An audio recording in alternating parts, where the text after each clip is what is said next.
Olá, pessoal! Sejam bem-vindos aqui ao canal Virando o Jogo à Direita.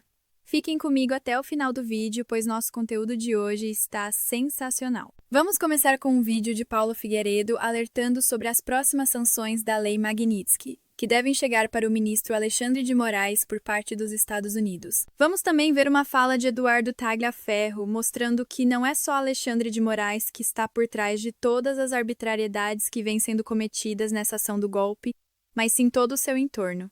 E por fim, pessoal, vamos ver o advogado de Augusto Heleno, que em pleno julgamento do golpe teve a coragem de desmascarar as irregularidades de Alexandre de Moraes. Vamos então para nosso conteúdo, mas antes, apenas gostaria de pedir para nos ajudar deixando seu like, se inscrevendo no canal, acionando o sininho das notificações para receber novos conteúdos e principalmente deixando o seu comentário. Isso é muito importante para que nosso canal de direita cresça e seja mais divulgado pelo YouTube. Muito obrigado por nos ajudar e vamos ao nosso conteúdo, começando pela fala de Paulo Figueiredo. Estou compartilhando com vocês informações de inteligência que eu recebi, que eu fui autorizado a começar a divulgar e os jornais em breve começarão a pesquisar. Bom Reels aí para você, Bruno. Procurem o que é o Instituto Lex de Assuntos Jurídicos. E sim, eu sei que é muito irônico e um instituto de um cara que é um vilão e que tem a cara do Lex Luthor, inclusive a careca se chame Instituto Lex. Eu sei. Eu tenho vários Supermans aqui na minha estante. Mas vocês procurem. É um instituto que foi fundado pelo Alexandre de Moraes e a Viviane Barsi de Moraes nos anos 2000 e que o Alexandre, quando vira ministro do STF, sai desse instituto e você tem dentro dele hoje a Viviane, a Gabriela, a Juliana e o Alexandre Barsi de Moraes, que é o Alexandre Júnior, que é o filho do Alexandre. Esses são os donos desse Instituto Lex. Procurem na internet a página dele. Não existe. Procurem no Instagram a última postagem feita por eles, em 2017. Aí você vai ver que todo o patrimônio do Alexandre e da Viviane estão nesse instituto. E eu estou falando todo o patrimônio, é que o Alexandre de Moraes é multimilionário. Multimilionário. Do tipo, o apartamento de 25 milhões que ele vive, que é, pelo menos é a residência oficial, é a residência declarada dele, né? Porque ele também vive em Brasília, né? De 25 milhões de reais, eu não vou nem dizer o nome do prédio aqui, mas é no Jardim Europa, é do Instituto. Sabe onde é a sede do Instituto? A sede do Instituto é onde era Alexandre de Moraes Advogados, que hoje é Barsi de Moraes Advogados. O Instituto e o escritório da Viviane compartilham a mesma sede. E tem mansão em Campos do Jordão, apartamento no Guarujá, os gringos já levantaram tudo. Adianta, eu pergunto a vocês, adianta sancionar outros indivíduos antes de pegar tudo isso e fazer o Alexandre sentir as consequências da Lei Magnitsky? Não. E é nisso que a gente está trabalhando. Porque para que essa lei tenha esse efeito dissuasivo, o que é o efeito dissuasivo? É o efeito que faz com que os outros vejam o que aconteceu e não queiram fazer igual. Então nós temos um desejo de que haja um efeito dissuasivo contra os demais cúmplices do sistema. O Alexandre precisa ser o exemplo do que acontece quando alguém é sancionado pela Lei Magnitsky.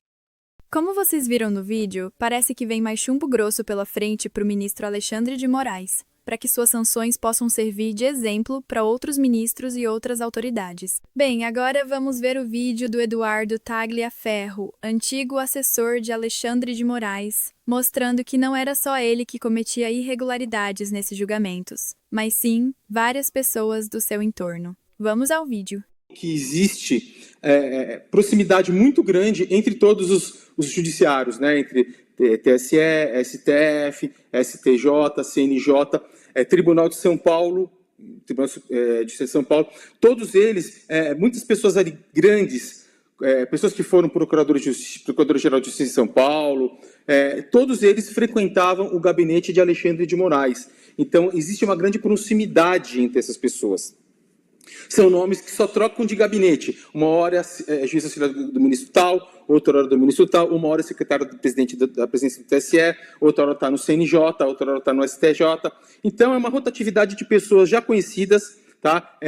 De grande familiaridade de Alexandre de Moraes, visto que ele pertenceu à instituição Ministério Público de São Paulo, e tudo isso mostrou para mim que ali era um meio contaminado. Sequer eu poderia fazer alguma coisa dentro daquilo. Polícia Federal, então, esquece. A Polícia Federal, eu presenciei que ela está em poder de Alexandre de Moraes. Tive reuniões virtuais remotas entre eu, Moraes, Schor e o próprio Ayrton, para traçar estratégia. Eu nunca vi um juiz traçar estratégia com um delegado de Polícia Federal.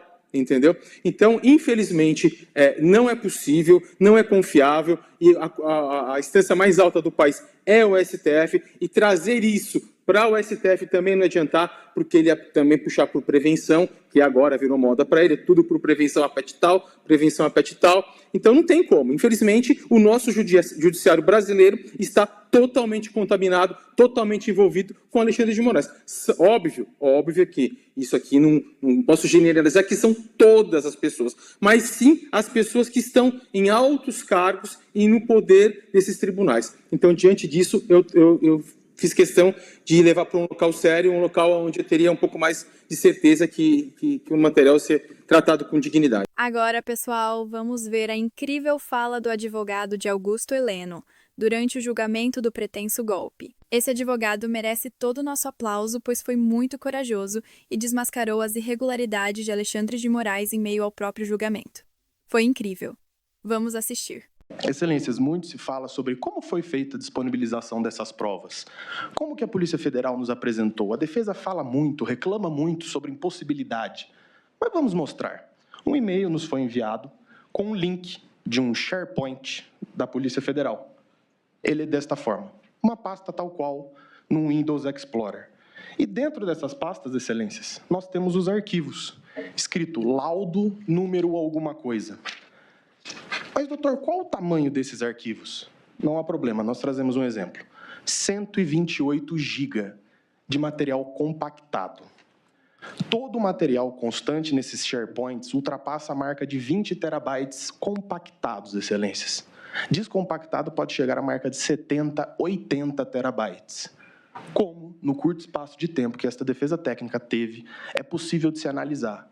E nesta sustentação oral irá se provar a necessidade de ter acesso à prova, não aos IPJs. E aqui, excelências, nós temos um fato curioso, que essa defesa técnica vem desde o primeiro momento martelando a necessidade de se ter acesso à suposta agenda que o Ministério Público traz. Olha a pasta que me surge 2 dias antes do interrogatório. OP Tempus Veritatis. Curiosamente, não se sabe por quê, nem como, se aparece uma pasta com as digitalizações do que seria a Operação Tempus Veritatis. E aqui está a prova de que foi inserida no dia 8 de maio. Lembrando que o interrogatório foi dia 10. Curiosamente, ao se abrir esse link, nós temos ali uma pasta exclusiva ao General Heleno. Abrindo essa pasta, nós temos outros links, mas aqui já são PDFs.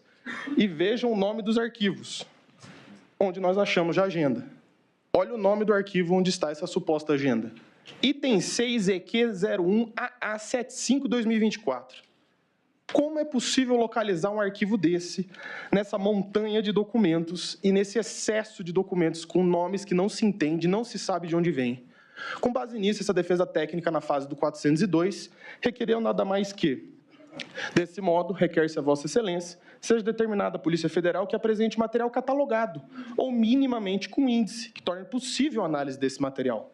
Ressalta-se que a nomenclatura utilizada, ofício, e aqui eu coloco números aleatórios, pois não se sabe de onde vêm esses números, torna impossível sua análise, fazendo imprescindível a deferência da presente diligência. Não se pediu aqui mais acesso, haja visto que o acesso foi dado. Curiosamente, pastas iam surgindo após. Mas o que se queria saber é o que tem nisso aqui. O que quer dizer esse número? Quais são os ofícios? O ofício 12330 é o celular do general fulano. O ofício 12700 e tanto é o celular do Beltrano. Não se tem como saber. Então, o que foi pedido na fase do 402 foi minimamente uma explicação, um índice, um sumário que assim o seja, mas nos foi negado sob o pretexto de que seria meramente protelatório. O segundo ponto da minha fala é pela nulidade do sistema acusatório e ao direito ao silêncio. E aqui, excelências, eu começo com um ponto bem sensível, que são as perguntas realizadas no dia dos interrogatórios. Vejamos, excelências, que aqui se trata das perguntas diretas. Nós não pegamos, por exemplo, quando o Ministério Público faz uma pergunta e o ministro relator se aproveita para fazer uma pergunta em cima, ou seja, que são perguntas originadas diretamente do ministro relator e diretamente do Ministério Público. Nós temos 302 perguntas do ministro relator contra 59 da Procuradoria-Geral da República. E aqui, excelências, muito se indaga, mas somente perguntar a mais não quer dizer que houve uma violação propriamente. O juiz também pode produzir provas. Mas aqui nós temos um fato curioso. Uma das testemunhas arroladas, o senhor Valdo Manuel de Oliveira Aires, foi indagado pelo ministro relator a respeito de uma publicação dele nas redes sociais que não consta dos autos. Ou seja, nós temos uma postura ativa do ministro relator de investigar testemunhas. Por que o Ministério Público que não fez isso? Qual o papel do juiz julgador? Ou é o juiz inquisidor? O juiz é um imparcial, o juiz é um afastado da causa, porque o magistrado tem a iniciativa de pesquisar as redes sociais da testemunha. Não que o ponto não seja relevante, pode às vezes ser irrelevante, mas quem tem a iniciativa probatória, a quem compete o ônus da prova? Ao Ministério Público. E aqui eu trago uma citação bem curiosa, em que fala que é de ferrajolha a lição de que no sistema acusatório, diante da rígida separação de papéis entre sujeitos processuais, que é seu ponto característico, não é possível que o juiz assuma a iniciativa da prova, do mesmo modo que o acusador não pode exercer a função de julgar. E aqui eu trago ainda uma outra lição do professor Auli Lopes Júnior, em que ele fala: é da essência do sistema acusatório a aglutinação de funções na mão do juiz. Não existe imparcialidade, pois uma mesma pessoa busca a prova e decide a partir da prova que ele mesmo produziu.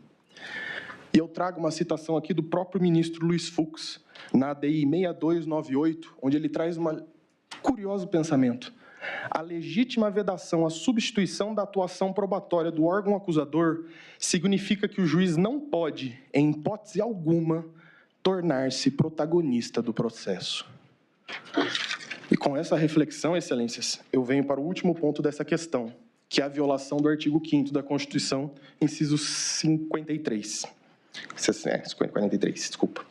Em que diz o seguinte: o réu, quando do seu interrogatório, apontou o direito do uso parcial ao direito ao silêncio, no qual ele só iria responder às perguntas da sua defesa. Como vossas excelências sabem muito mais do que eu, a Constituição veda o uso do silêncio em prejuízo do réu. E eu indago a vossas excelências, qual a função da consignação das perguntas por parte do juiz instrutor? E aqui mais curioso, o Ministério Público não quis consignar perguntas. Quem quis consignar perguntas foi o juiz. Não houve nem iniciativa do parquê a consignação de perguntas, que seria até um pouco compreensível, ao meu ver. Então eu vos indago, quando se questiona, não vou consignar as perguntas, se o réu não responde alguma pergunta, não prevalece o indúbio pro réu? Então qual a função da consignação das perguntas, se não o constrangimento do interrogando? Ao se colocar as suas perguntas, se o interrogando não responde alguma pergunta, não estaria ele coagido a responder de certa forma? Então, para esta defesa técnica, fica muito evidente e fica claro a questão da nulidade pela violação do sistema acusatório e do direito ao silêncio. Bem, pessoal, chegamos ao final do vídeo e espero que tenham gostado. Gostaria muito que deixasse seu comentário, mostrando qual sua opinião sobre esse julgamento. Você acredita que o julgamento está sendo imparcial ou que Bolsonaro já estava condenado desde antes mesmo do julgamento? Deixe seu comentário e também não esqueça de se inscrever no canal, acionar os sininhos das notificações para ser avisado dos novos conteúdos e também deixar seu like, pois isso tudo ajuda muito a fazer com que nosso canal de direita seja mais divulgado pelo YouTube. Obrigado por ter assistido o vídeo até o fim. Fiquem com Deus e até o próximo vídeo.